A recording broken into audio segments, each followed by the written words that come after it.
been about a year. I seem to find myself in a similar situation as when I first arrived, but I've definitely changed completely in that time.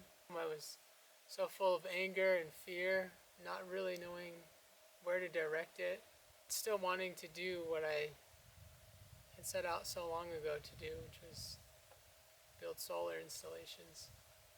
Luckily, someone gave me the chance to keep working while I continued to search for the answers. So this is a look back, began to find my voice, get comfortable with myself. I have imperfections and flaws, and just like everyone. It's really difficult to overcome my self-conscious tendencies. So this is a look back at the year 2020. I think you'll see the progress that was made. Last week I was in my mother's fabric store, and then after that I took a little trip down the canyon for the weekend. It was really nice to reconnect with some old memories of being in the canyon. I built a couple fires, stayed warm, and then came back up here, and I've been staying in the Hogan. Tuesday I went to a funeral for Gil Yazzie, and Gil, he's part of the extended family. One cool thing about Gil was that he was a United States Army Ranger. It's a very unique and very select group of individuals that can say that they were United States Army Rangers. So I finished this book, Octavia's Brood, and in it I found an interesting story called Kafka's Last Laugh. It opens up with a protest at the New York Stock Exchange. We're introduced to this character called Resistor Fernandez, I think so aptly named. Resistor talks a little bit about herself, and she's revealed as kind of an anarchist and a demonstrator. Violence breaks out, she gets arrested. She wakes up to have a lawyer talking to her who basically informs her of all the laws that have been leveraged against her. The next thing she knows, she's in prison. This next excerpt is when she's going through the intake process. Resistor sat across from an intake officer on her first day at Sunnyday Prison Incorporated. "My name is Miss Salas," the officer said coldly, overemphasizing the miss. "After a rigid and thorough psychological evaluation, you've been selected to be part of a special program known as Corrective Retail Operation Confinement. CROC. You may have heard of the program being referred to as Prison Malls. It's a new initiative in prison reform partially funded by some of the largest retailers in the world. Walmart, Target, Bloomingdale's, Dillard's, Macy's, The Gap, Banana Republic, Abercrombie & Fitch, American Eagle, in partnership with psychologists, neuromarket researchers, criminologists, and penologists. The goal is to explore the link between prisoners and free market capitalism." As she's going through this intake process, they inform her that they're injecting her with a drug called Contentina. And Contentina is a nano drug used to monitor and transmit information such as body temperature, eye dilation, adrenaline, oxygen intake, and heart rate. It works by attaching itself to the nervous system. It allows inmates to be tracked through GPS by prison mall security monitors with applications that run on mobile devices. Contentina will also transmit corrective electroshock signals to the nervous system if it's deemed that your behavior is working against your rehabilitation. After she's injected with Contentina, she's placed into work at a perfume store within the mall. Esther is working in the perfume department. She wants to get out of it because she's constantly nauseated. She fills out all this paperwork to get transferred, and then she vomits anyway, and so they transfer her to the shoe department. 3 weeks later, the judgment on her request for reassignment came in. She and the other retail prisoners on her shift were unwinding in the common area like they did every night before lights out. One of the guards handed a sheet of paper to her as he walked by. At first, Resistor was confused. She wasn't even sure what it was. As she read, she realized it was a denial for the request to be transferred she had put in 5 weeks ago that was supposed to have been answered 3 weeks ago. It informed her that she had to stay in the perfume department and that there would be no possibility of reassignment for at least another year. She looked down at the work name tag she had taken off a few minutes before, which in addition her name read Shoe Department. Suddenly, Resistor began to laugh, realizing that she found absolute and absurd elation in the incompetence of the system, which gave her hope that there was a way out of all of this. She laughed and laughed uncontrollably. The other prisoners asked her what was so funny, but she couldn't answer. The laughter made her knees weak, and she fell to the floor. The other prisoners looked down at her, and smiles broke out on their faces, and they too began laughing. A virus of joy spread across the common area of the prison dorm. Resistor held up the mall warden's denial. One of the prisoners took it and read it out loud. Well, he started to, but one by one laughter took each of them until finally the prisoner reading collapsed mid-sentence, guffawing. Through tears of laughter, Resistor looked around and saw the others laughing, and she realized she'd found a way out. Laughter liberated them from the search for logic within the illogical. It validated for them what they had known all along, that the system was a joke. They laughed because the key to their freedom was always within them. The absurd simplicity of it all was just too much for them to contain, even if they didn't fully grasp it at the moment. The nanosecurity biology officer activated a fail-safe riot program in the Contentina, but it seemed to have no effect. Endorphins produced by the laughter blocked Contentina's effect. An hour later, Resistor sat on the cell floor, her back against the wall, still chuckling quietly to herself. She was already planning how to grow this resistance of hilarity beyond their cell block, how to not only break herself out, but as many of the other prisoners as she could. Then it struck her. She had removed herself from thought processes that kept her from imagining turning the world upside down. The more she thought about how warped and surreal the world had become, the more she found an absurd humor in its flaws. Then the most dangerous thought rushed out of the depths of her subconscious. As long as you could find a way to laugh at the madness, they couldn't reach you. And if they couldn't reach you, then they couldn't beat you. This laughter at the absurdity of it all brought the mad, reckless optimism every revolution needs. This wasn't just a threat to the prison, it was a threat to everything. Laughter was the means by which everything could change. So that was Kafka's last laugh, which I think is pretty... After reading that short story, I was independently scrolling through my YouTube, bored, just seeing what the algorithm would show me today, and then I came across this video by The Pursuit of Wonder, and it had this question on the title, which is, what is Kafkaesque? And that kind of piqued my interest because that short story was entitled Kafka's Last Laugh. And so I watched the video, and it was about Franz Kafka. Kafkaesque writing is defined by isolated protagonists facing bizarre and surreal predicaments, as well as incomprehensible social and bureaucratic powers. Kafkaesque explores themes of alienation, existential anxiety, guilt, and absurdity. Who is the person that coined this term? So Franz Kafka, he was born in 1883 to a middle-class family. He went to school for law and worked for an insurance agency, but was an avid reader and writer. But then he contracts tuberculosis in 1917 and dies in 1924.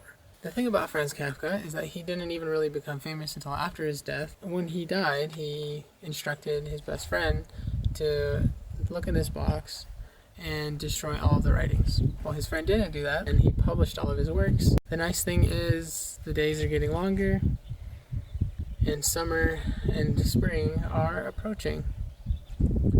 So maybe I'll be able to speak better. Until next time, keep your head on straight. Today is March 22nd, 2020.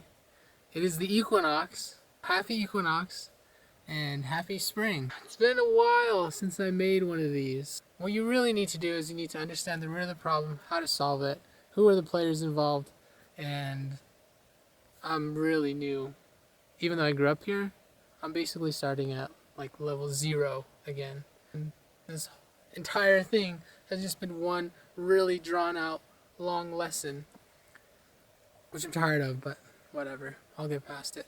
I started my new job building cisterns, which has actually been really fun, and in a way it's like a perfect segue into what I want to do eventually, because I'm working with a lot of people who are in the very outlying communities. It'll be really nice to work on projects that provide people with pressurized water in their homes. And yeah, they have to still haul their water, but it's like 1,000-gallon cistern, so it maybe only have to haul like once every 2 weeks, I think. I don't know. I guess it just depends on their usage. But I mean, these are a lot of the same people who don't have electricity as well. So I mean, there's a lot of potential there to get to know all the people and to gain a reputation within the community. And really that's what it's all about around here, is you have to know the people have to know you, people have to know your quality of work. The other cool part about it is, as I'm going around and visiting all these homes, there's actually quite a bit of solar out here, and it'll be really cool for me to talk to these homeowners and work with these homeowners and get a better solid understanding of the problem of access to electricity. And see how their systems work, talk about maintenance. I really had to question myself, like, was this about me and my ego of just trying to do what I've always been trying to set myself up to do, or is this about serving the people? And I think working with these cisterns and building these cisterns, I really get to answer that question, like, no, it is about the people. Anyway, on another note, I've been reading a little bit, and I've been reading, well, mostly books by Native authors and like Native experiences. I never really felt my story or my community represented on screen or represented on a page. So when I did come across these stories, I really held on to them. And the first one I read was The Lone Ranger and Tonto Fist Fight in Heaven. I first read that in high school, and it really had a profound impact on me.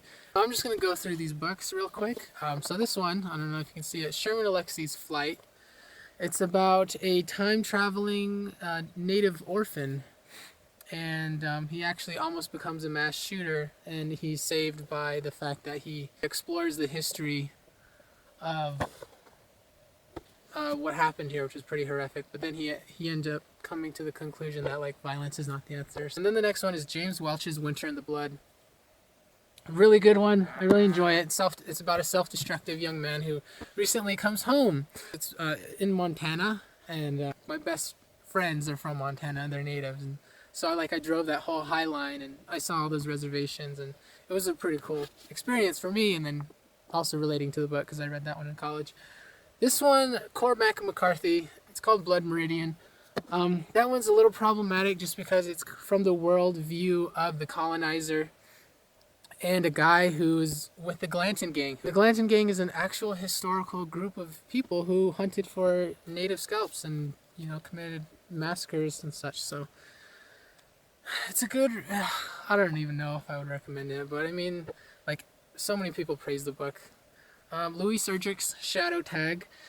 She graduated from Dartmouth, actually, which is pretty cool. It's about a false diary and about how a wife manipulates her husband, funnily enough, through this false diary, and how their relationship just explodes and it's toxic and everyone suffers. So, and then there's the next one, Leadfeather by Stephen Graham Jones. I really enjoy Stephen Graham Jones. He's really dark, but I think he really presents a nuanced way of talking about reservation life. There's this kid, his name's Dobie Saxon, and he's really suicidal, and he loses his father, and there's tragic events in his life, and then there's then it goes and explores this Indian agent who makes this mistake, and a lot of natives die on the Blackfoot Reservation because of it, and it explores kind of the intergenerational aspects of reservation life, which I enjoyed. The next one is called The Hiawatha by David Troyer. It's about an Ojibwe family, I believe, and they moved from the reservation up in northern Minnesota down to Minneapolis. Another tragic story, has a lot to do with the American dream and trying to struggle for, a better, a greater life. Really sad. And then the last one is The Tao of Raven. It's by Ernestine Hayes. It's an Alaska Native memoir. It's interesting how she weaves her own narrative, kind of a short story, and then a creation story. The creation story is about Raven.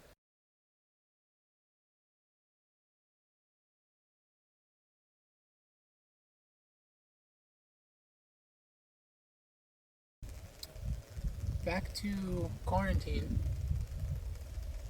At first it was pretty grim, and then I got really into the World War II historical era. I stumbled on this miniseries. You might have heard about it. It's called Band of Brothers.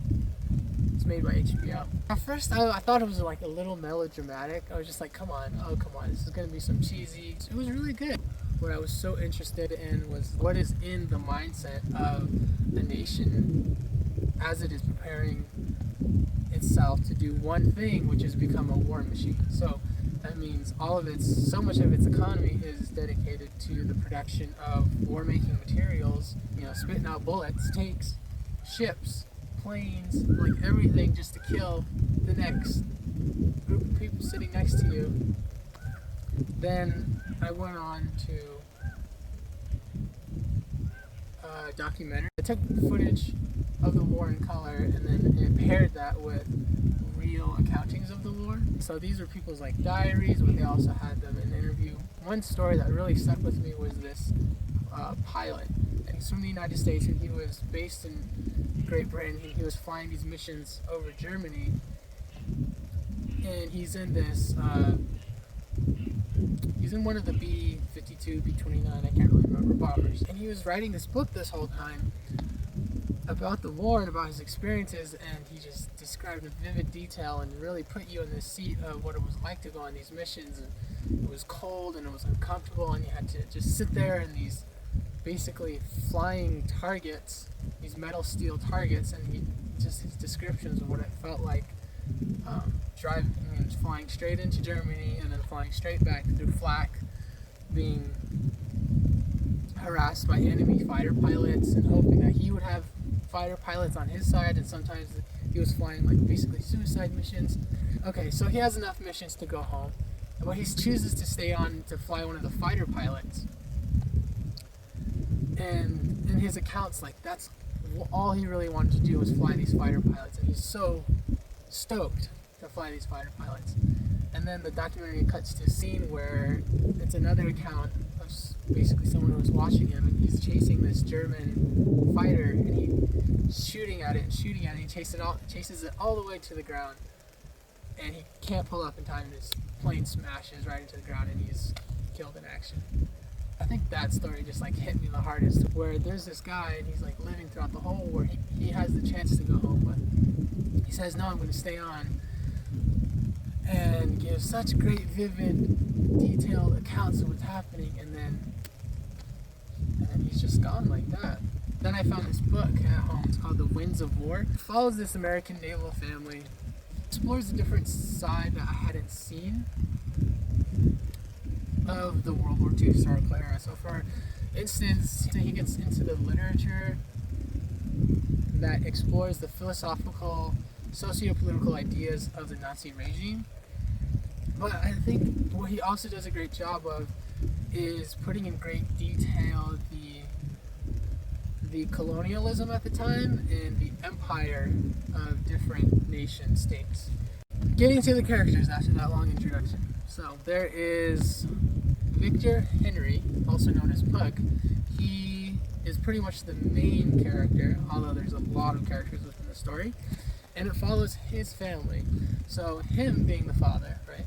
There's his wife, Rhoda Henry, and then there are his two sons, Byron Henry and Warren Henry, and then his daughter, Madeline Henry.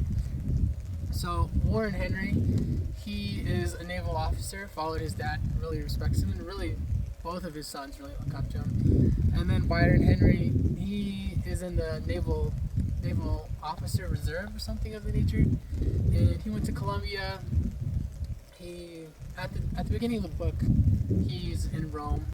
I'm currently sitting on Humphreys Peak, pretty tired after this week.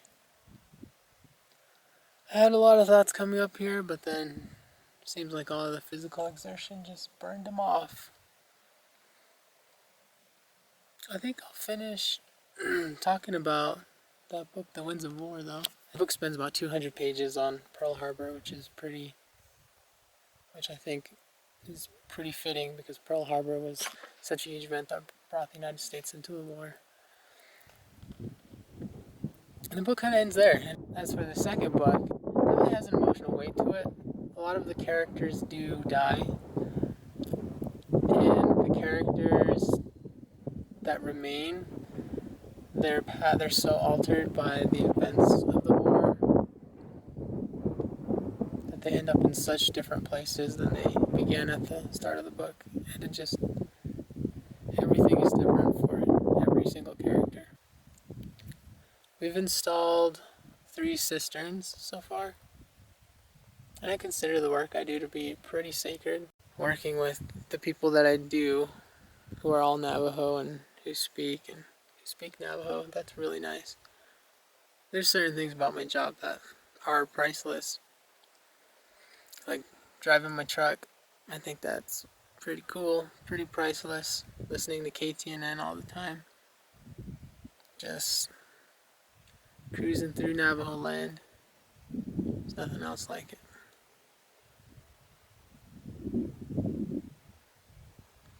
I think going forward, I'm just going to make a travel journal. Because I think, despite everything, I'm still making pretty good progress. I'm at Theodore Roosevelt Lake. If only I had a boat and a fishing rod. I don't really know how to articulate how frustrating that is for me at the moment. It's the social stratification of I think construction in general,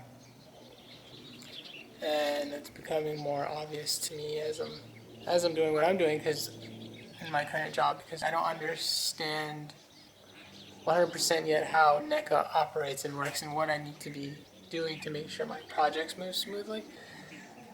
I mean, that's the thing, man. When you go into the workforce, you can learn all the equations you want, but if you don't understand the bureaucracy and the politics of how your company or your system operates, forget about it.